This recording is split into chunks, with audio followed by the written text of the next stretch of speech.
Bet par mani. Man jau pieteica, diemžēl neesmu ārsts, bet pieteica, esmu Andris Rinkevits, Valsts policijā vadu prevencijas vadības biroju par darbu. Gan daudzpusīgs atbild par pilnīgi visiem noziegumiem, kas jums ienāk prātā, par viņu novēršanu, gan vardarbīgiem, gan īpašumu, gan tehniskākiem un netik tehniskiem. Ikdienā strādājam gan ar cilvēkiem, kuri ir bīstami citiem. Iespējams, ka publiskā telpā esat dzirdējuši, ka viens no šī brīža aktualitātēm, kuru dienests attīsta, ir vardarbīgo personu elektronisku uzraudzību. Tad, lūk, ja tur kaut kas sanāks vai nesanāks, tad vainīgs būšu es, jo šis ir mans nosacīti projekts, tātad ieviest šo te bīstamo personu elektronisku uzraudzību. Tā skaitā strādājam ar jebkuriem citiem jautājumiem, kas saistīti ar personas ietekmēšanu, caur informēšanu, caur modrības veicināšanu vai caur jebkuriem citiem, caur dažādiem citiem aspektiem. Lūk, tad no savas puses tiešām mēģināšu iziet cauri un izstāstīt to preventīvo darbu, kādā veidā tad mēs viņu valsts policijā redzam, kā mēs viņu veidojam un kāpēc mēs tiešām vienā gadījumā par kaut ko satraucamies un par kaut ko nē. Un es ilgi domāju, kā lai to izstāsta, jo parasti tad, kad tā skaitā man pazīstam cilvēki saka, katram ir sava izpratne par to, ar ko tad policija īstenībā nodarbojās. Kāds ir skatās filmas par komisāru Reksu, kādam ir bijusi pieredze, labāka, sliktāka, kādam kāds radinieks strādā, kādam tās pieredzes nav bijušas vispār. Un tad tur tie dažādie vērtējumi, tā skaitā interpretācijas ir gan dažādas. Klasiskākais ir, jūs jau regulējat satiksmi, izmeklējat un ķerat noziedzniekus, darat vai nedarat. Bieži vien mēs arī tādus komentārus saņemam kaut ko. Bet es šodien jums mēģināšu ieskicēt īstenībā vienu citu uzdevumu, kuru mēs darām, kuru ir ārkārtīgi grūti izmērīt, kuru ir ārkārtīgi grūti redzēt, saskatīt, un tas ir saistīts ar personu ietekmēšanu. Un šeit es mēģināju attēlot mūs visus. Katrs no tiem punktiņiem ir cilvēks. Un katrs no tiem punktiņiem uzskata, ka viņš darbojās autonomi. Bet patiesībā mēs viens ar otru esam savstarpēji sasaistīti. Un katrs no mums veido mazāku vai lielāku mikroklimatu vai mikrogrupas, atvainojos, kurā mēs jūtamies drošāk, nedrošāk, labāk, sliktāk. Un tas, ko mēs darām, ko tiešām ir grūti ieteikt vārdos, bet es mēģināšu to šodien savās atvēlētajās minūtēs izdarīt, ir šīs te saiknes starp tiem punktiņiem, starp tiem cilvēkiem ietekmēt. Viņas var veicināt, veidot. Tātad tie būs tie gadījumi, kad jūs redzat, kad Rinkevits pie jums aiziet uz jūsu rajonu, uz jūsu kvartālu, uz jūsu apsaimniekotāju biedrību, pie jums dodās uz mājām un saka, hei, uztaisam ielas svētkus, satiekamies, uzcepjam gaļu, parunājamies. Kāpēc? Kāds tam sakars ar policiju? Mans uzdevums ir veidot šīs mazās mikrosaiknītes starp tiem cilvēkiem, jo tajā vidē, kurā mēs pēc tam dzīvojam, mēs to vidi veidojam drošāk. Tas ir patiesībā tas, ko mēs saucam par kolektīvu aizsardzību. Tas ir NATO pamatā. Es ceru, ka NATO neapvainosies. Viņš šodien, protams, tā neizskatās. Un otrs ir, mēs šīs saiknes starp tiem cilvēkiem varam arī iznīcināt. Un tas arī ir viens no darba aspektiem, tātad apzināti neļaut cilvēkiem veidot savstarpēju kontaktu. Tie, kas ir gana seni, es laikam teikšu tā, varbūt jāatcerās vai no kādiem nostāstiem zina milicijas laiks, no padomju laikiem, tad divus skolas huligānus ar, es nezinu, vai milicijas lēmumu, vai izglītības komitejas, vai kā viņi varētu nosaukt lēmumu, divus skolas huligānus mēs varējām no vienas skolas, vienu aizsūtīt vienā virzienā, otru aizsūtīt otrā virzienā, izjaukt savstarpējo saikni. Jo tas ir patiesībā, ja tā runā pat jau tādos augstākās matērijās, tas ir organizētās noziedzības pamatā. Spēcīga sociāla saikne. Un viņi pastāv mums visiem, vai mēs to veidojam vai neveidojam, viņi pastāv visiem.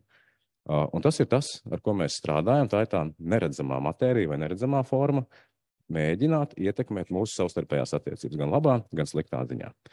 Un tas stāsts šodien būs par to. Es mēģināšu to, jūs visi esat ārsti, līdz ar to ārkārtīgi gudri un spēsiet, es ceru, uztvert to manu stāstījumu, jo to tiešām ir ārkārtīgi grūti vārdos nodot. Jo tie ir uzdevumi, kurus mēs veicam ikdienā, kurus īstenībā pat tiešām nevar tādā objektīvā veidā izmērīt. Jā, Bet kas tad, lai mēs uz to atbildētu?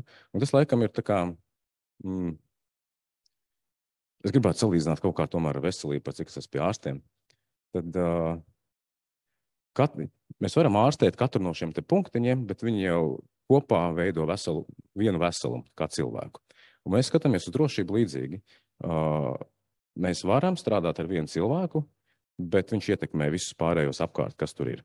Un kā tas notiekās? Tā. Sanāk. Lai to izstāstītu, jūs noteikti kā nozares ekspertus māca par to, kas ir veselība. Mūs savukārt māca par to, kas ir drošība un kā viņa veidojās. Jo tas ir viens no mūsu pamatpienākumiem. Tad, kad es teicu to piemēru, ar ko mēs cilvēkiem asociējamies, ar satiksmes kontroli, ar noziedznieku ķeršanu, tad tie ir atsevišķi uzdevumi, kuri mums ir jādara, bet pamat uzdevums, kas ir policijai uzdots, ir nodrošināt sabiedrisko kārtību un drošību. Ja mēs to sabiedrisko kārtību atmetam, mums paliek drošība. Tad kas ir drošība? Jūs varat mēģināt katrs īstenībā pats caur sevi mēģināt to sev nodefinēt. Drošība ir tad, kad kaut kas labs notiek vai kaut kas slikts nenotiek. Tas ir viens aspekts. Tātad nav šo te nevēlamo notikumu. Drošība ir tad, kad mēs arī nezinām, kad kaut kas notiekās. Un drošība ir tad, kad neviens mums nemelo, ka kaut kas notiekās. Un, ja jūs atceraties, bija kāds gadus atpakaļ viens jaunietis, kurš ļoti aktīvi veidoja viltus profilus, ne viltus profilus, bet viltus nosacīt mēdījus vai viltus kontus sociālajos tīklos, un rakstīja biedēja, ka tur ir tāds lielveikals sabrucis vai tur ir vēl kaut kādi draudi. Patiesībā mēģināja ietekmēt mūsu visu uzvedību, tātad šajā te sociālajā aspektā, radot paniku. Līdz ar to notikumu it kā nav, bet tā skaitā baili ir. Un tas ir drošības otrs aspekts, sajūtas. Tātad abus šos te liekot kopā, veidojās nedrošība. Un nedrošība ir tā, kura mums rada vai var radīt ļoti daudz nevēlamu risku. Viens no piemēriem, es ātri zinu, ka laiks tam nav, bet izstāstīšu, ar ko man padalījās kolēģi no Lielbritānijas, bija Covid laikā ļoti daudz dažādi saņemtie e-pasti ar draudiem, kad medicīnas iestādēs ir ievietotas spridzekļi. Es nezinu, vai kādā no jūsu pārstāvētajām iestādēm tā ir bijis vai nav bijis, tur vesels algoritms, kādā veidā mēs ar to strādājam, bet šādi draudi regulāri pienāk. Dažādās vidēs, gan mācību iestādēs, gan medicīnas iestādēs. Un tad jūs noteikti kā nozares eksperti varat iedomāties, ko nozīmē evakuēt medicīnas iestādi. Cik tas ir bīstami, grūti, dārgi un kādas sekas tur var iestāties. Un tie cilvēki, kuri šo te darbību veids, viņu mērķis arī ir radīt šo te paniku, kausu. Faktiski neveicot apdraudējumu, bet radot šīs te sajūtas. Līdz ar to, tas, ar ko mēs vēl strādājam papildus, ir mēģināt, un nevienmēr mums tas sanāk, mēģināt mainīt vai ietekmēt mūsu sajūtas par drošību. Tas ir kā viens veselums. Un ko tas maina? Es pats neredzu. Šis te viens veselums, tātad notikuma esamība un sajūtas, ietekmē mūsu divos līmeņos. Tad mikro līmenī, mūsu individuāli, mūsu rīcību, kā mēs jūtamies, ko mēs darām, kādus lēmumus mēs pieņemam. Piemērs par šo te pašu spridzināšanas draudiem, kur cilvēki, kuri zina pat rīcības algoritmus, zina šo te apdraudējumu faktisko bīstamību un pamatotību, ir vai nav, saņemot un attiecinot šos te draudus saviem ģimenes locekļiem, rīkojas pilnīgi pretēji tam, kā viņi ir mācīti. Līdz ar to tā mūsu reaģēšana, mūsu rīcība krīzes situācijā ir tiešām ļoti individuāli neprognozējama, un mūsu uzdevums, protams, ir to nepieļaut. Līdz ar to tie ir tie jautājumi, kāpēc bieži vien mēs cenšamies, vai jebkurš cits tiesība aizsardzības subjekts vai iestāde cenšas informāciju par dažādiem riskiem uztvērt ļoti nopietni un neizplatīt sabiedrībā nevajadzīgi, tā iemesla pēc, lai neradītu paniku. Un tas viss mūs ietekmē arī tādā makro līmenī. Un tas par to makro līmeni būs mans šīs dienas stāsts. Izklausās varbūt gan haotiski šobrīd un sarežģīti, bet tas ir tas, par ko es gribēju īstenībā ar jums šodien padalīties. Tātad, ja mēs, kā valsts policija, runājam par drošību, tad mēs runājam ne tikai par vienu cilvēku, ar kuru mēs nonākam tiešā saskarsmē, vai kurš ir nonācis nelaimē, vai kurš dara kaut ko sliktu, mēs nerunājam tikai par cilvēkiem, kurus viņš tiešā veidā ir ietekmējis, bet mēs runājam arī par sabiedrību mazliet plašāk, jo jebkurš nodarījums ietekmē tās mikrovides, kur šie cilvēki ir. Un tas piemērs, ar ko es gribēju izstāstīt šo savu šīs dienas stāstu, visu laiku domāju, kāds varētu būt tas kopīgā tā tēma, ņemot vērā, ka mums tiešām ir pietiekami daudz saskarsmes punkti. Un es atļāvos paņemt vienu, kas ir gana jūtīga, bet visticamāk būs pietiekami aktuāli kādu laiku uz priekšu, un tā ir narkomānija. Es domāju, ka mēs visi esam ar kaut kādā vismaz aspektā ar to saskāršies, sevišķi jūs kā ārsti, un tā ir viena no jomām, kur mums ir, ja ne pretējas, tad vismaz dažādas izpratnes par to, vai tas ir labi, slikti, kas būtu jādara vai nebūtu jādara. Es pieļauju, ka jūs uz šo te problēmu vairāk skatāties kā uz, es nezinu, vārds slimība ir īsti pareizi attiecinām šajā kontekstā, bet kā uz medicīnisku problēmu, tātad uz ārstēm, cilvēku, mēs uz viņu skatāmies mazliet savādāk. Nevis noliekot malā šo cilvēku ar savu problēmu, tātad narkomāniju, bet ar to, kādu sociālu ietekmi tas pēc tam rada tajās mikrovidēs. Un, lai to izstāstītu, ir mazliet jāsaprot, kā veidojās noziegums. Jo, ja jūs paņemat jebkuru noziegumu, tad narkomānija lielākā daļā gadījumā, tātad šīs personas, kuras lieto narkotiskās vielas, viņām vajag naudu. Vai viņi šos noziegumus izdara tiešā veidā, un tad ir tas, ko mēs saucam par ielu noziedzību. Tās ir laupīšanas, jebkādas zādzības, jebkāda cita veida, faktiski notikumi, kur apdraud jebkuru no mums. Un es ceru, ka neviens no jums nav saskāries, bet tie, kas dzīvo vismaz Rīgā, kādā lielākā, ne tikai no mikrorajonā, bet arī pilsētas centrā, es pieļauju, ka šādus cilvēkus ir gana daudz redzējuši. Tātad, un šī te noziedzība vai nozieguma izdarīšana ne tikai saistās ar šo te pašu narkotisko vielu lietotāju tieši izdarītiem noziegumiem. Ja mēs paskatāmies uz veidu, kādā veidā gan no ražošanas brīža līdz lietošanas brīdim, kā šī te narkotiskās vielas kādā veidā aprite notiekās, nav neviena brīža, kad kādā posmā tur nav izdarīts noziegums pret kādu no šajā ķēdē iesaistītiem cilvēkiem vai pret kādu citu. Un tas ir tas, par ko mums īstenībā tā sirds arī sāp. Līdz ar to, jebkurš ārstējams cilvēks, kurš lieto narkotikas, ap sevi rada tādu spirālu veidīgu efektu saistībā ar noziedzību. Noziedzība tiešā veidā ietekmē mūsu ikvienu drošību. Un drošība kaut vai ar šo aspektu, ka tas ir gan notikumi, kur notiekās, gan arī bailes, kuras tas mums rada. Un es jums mēģināšu pavisam īsi ar šiem te nosacīt piemēriem padalīties. Kā tas ir? Ja mēs skatāmies tādā individuālā līmenī, tad, protams, tā ir individuāla nelaime, tā var būt vienam cilvēkam, tā var būt ģimenei, draugiem, cik tā maza tā mikrovide katram ir. Un mēs bieži vien saņemam pārmetumus, ka reaģējot uz šādām situācijām, mēs pārreaģējam, ka mēs neņemam vērā šo te konkrēto cilvēku, patiesībā dzīves problēma, jo tā tiešām ir milzīga problēma, no kuras pastāvīgi izkļūt, diemžēl ne visiem arī izdodas. Savukārt, tas mūsu skatījums ir pavisam vienkārši. Ir jāatgriežās solīt atpakaļ pie tā, ar ko es sāku, ka viens mazais punktiņš, tas viens mazais cilvēciņš, dēļ tās sociālās saiknes ar to mikrovidi ietekmē mūs visus apkārt. Un kā tas strādā? Tas strādā tā, ka tie cilvēki, kas dzīvo šajās rajonos, kur viena persona lietojas narkotiskās vielas, nevar vairs brīvi izlaist savu bērnu ārā, nevar vairs brīvi izlaist savu suni ārā, vai pats baidās iet ārā. Tā iemesla pēc, ka tur ir šie te cilvēki. Un viens no piemēriem, ar ko mēs esam saskārušies, bija, es neteikšu pilsētu, bet bija pietiekami daudz diskusijas, jūs noteikti zinat, bija aizvien, man liekas, vēl ir, negribu samelot, mobīlie šļirču apmaiņas punkti. Ar mērķi mazināt vienu bīstamību, tātad HIV izplatību, bet rada citu. Un tā citu bīstamību radīšana bija tas, kur mums īstenībā tās domstarpības arī radās. Ka policija bija spiesta uz šīm te notikumu vietām ierasties, un mūsu kompetences ietvaros šos cilvēkus no tām kāpņu telpām ņemt ārā. Kas no vienas puses tika pagriezts, ka mēs vēršamies par cilvēkiem, par kuriem ir faktiski liels dzīves problēmas.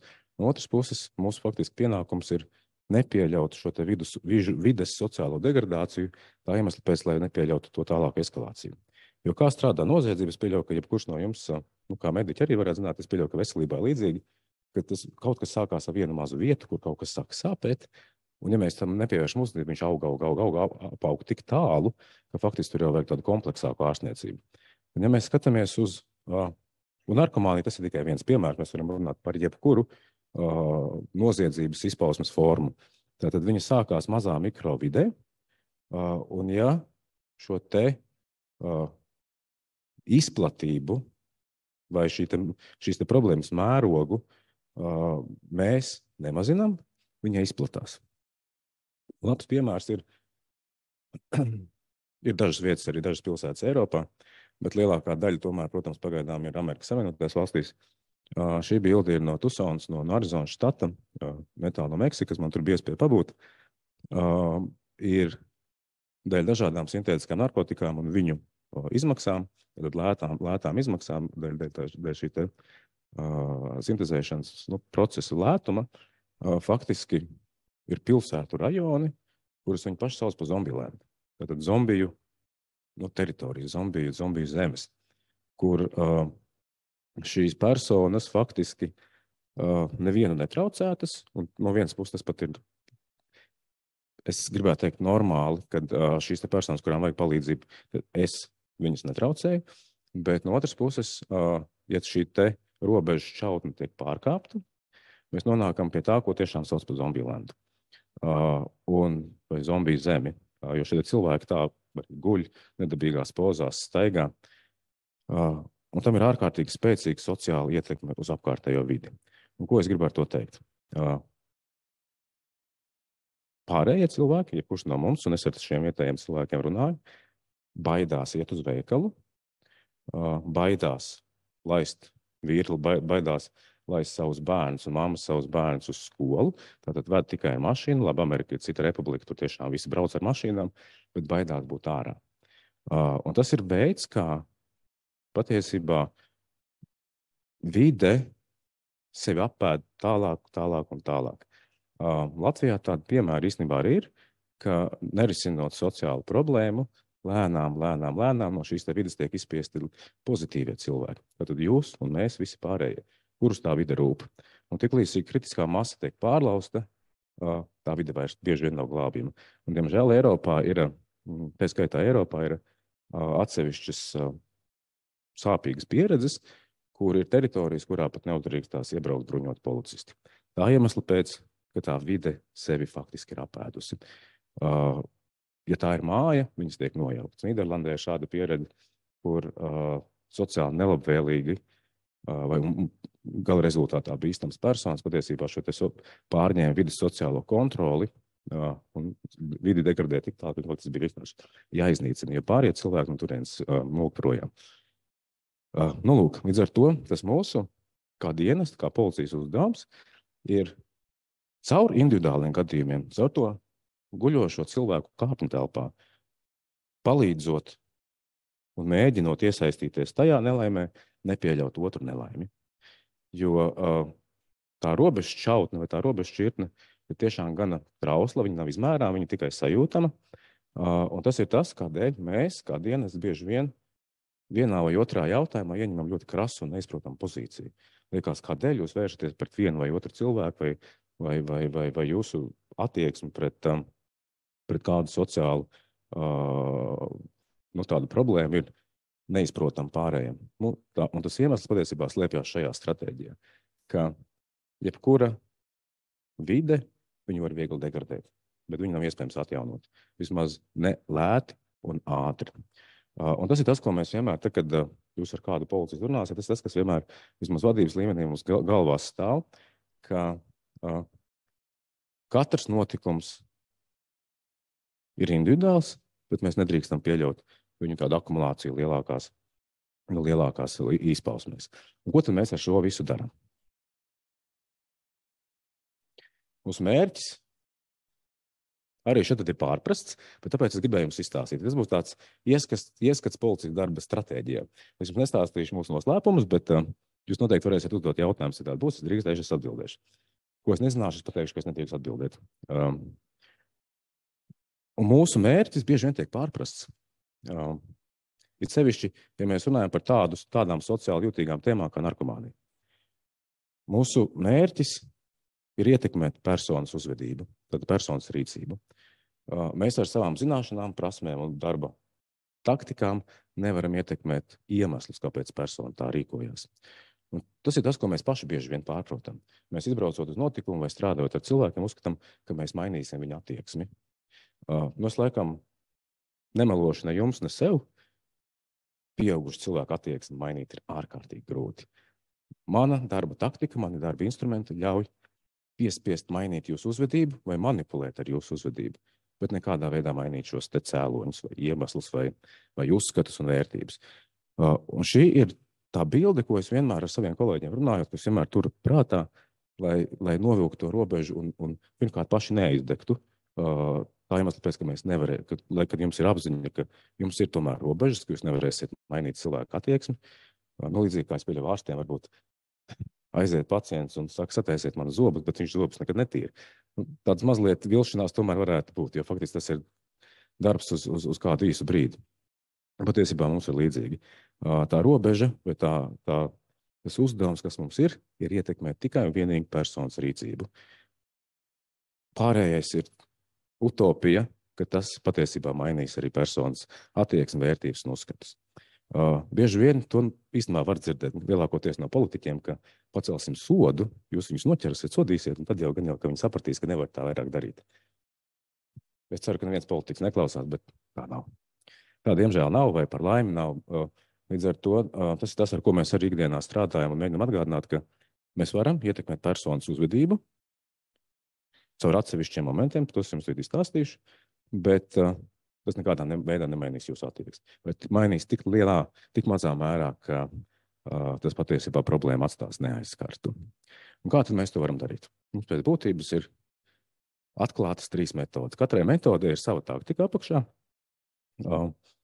Kāda ir slepenāka, kāda mazāk slepena, bet tā viņi sadalot 3 atklātās daļās, varētu teikt, ka mēs strādājam informāciju, mēs kontrolējam, tad uzraugam, un mēs mainām vidi. Un es gribēju attiecībā uz šo te narkotiku vai narkomānijas problēmu īsi izstāstīt par katru no viņām. Ko mēs darām?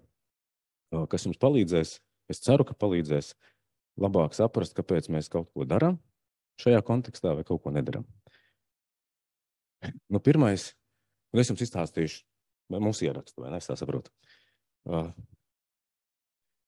Labi, es izstāstīšu vienu no piemēriem, kur mēs esam kapitāli izgāzušies. Ja atceraties, 2014. 15. gads, negribu kļūdīties, bija aktuāls jaunās psihoaktīvās vielas. Toreiz viņas sauc savādāk, es to vārdu negribu izmantot, bet ienāca tirgu dažādas šīs te vielas, kuras varēja nopirkt jebkurā veikaliņā, kāpņu telpā. Patiesībā jebkurš bērns, lielākoties jaunieši, viņas lietoja, ejot no mājām uz skolu. Protams, bija politiķi, kuri saka, ka vajag darīt, vajag cīnīties, vajag mainīt, vajag apturēt sērgu. Tās metodas, kuras tika piedāvātas, nebija gana labas viņiem. Viņi teica, ka vajag cilvēkus izglītot. Šī ir viena no tām aktivitātēm, kuras efekts bija 0, labākajā gadījumā, bet defektu mēs izmērīt nevaram. Jo tas, ko mēs no savas puses bieži vien redzam, un es nezinu, vai jūsu darbības jomā ir līdzīgi, ka nereti informācija rada nevajadzīgu interesi, nevis kaut ko atrisina. Jo ar informāciju mēs varam informēt, bet nevaram mainīt attieksmi. Jo vismaz tas prasīs ļoti ilgu laiku, ja to arī varētu izdarīt. Un mēs uztaisījām šo pret narkotiku dienas koncertu. Bija politiķi, kuri bija priecīgi, viņi plaudēja. Mēs savukārt bijām nodurtām galvām tā iemesla pēc, ka saprotam, ka problēma jau no tā nemazinās. Braucām tikties ar cilvēkiem, kuri dežūrē paši pie kāpņu telpām, lai nepieļautu jauniešu ieiešanu šajās te vietās. Tad faktiski veids kontrols funkciju un tādā veidā mēģināja cīnīties. Bet tas ir tas, ko mēs bieži vien redzam, ka es pieļauju, ka jūsu jomā ir līdzīgi, ka tiklīdz parādās kāda problēma, tātad visa problēma nezināšanā, nu tad mācīsim cilvēkus. Noteikti, ka to darīt vajag. Nesaku, ka informāciju izmantot nevajag un cilvēks mācīt nevajag un modrību veicināt nevajag. Tas viss ir labi, bet tam visam ir zināma robeža, efektivitātes robeža, kura ir diemžēl pietiekami limitēta. Līdz ar to, ja mēs skatāmies uz narkotiku problemātiku, tad lielākoties valsts policija vai kāds cits tiesība aizsardzības subjekts maz par to runās. Tā iemesla pēc, ka mēs neredzam, ko mēs no savas puses, savas kompetences ietvaros varam šai problēmai vai viņas novēršanai pienest no informēšanas, izņemot negatīvo, panākt pretēju efektu.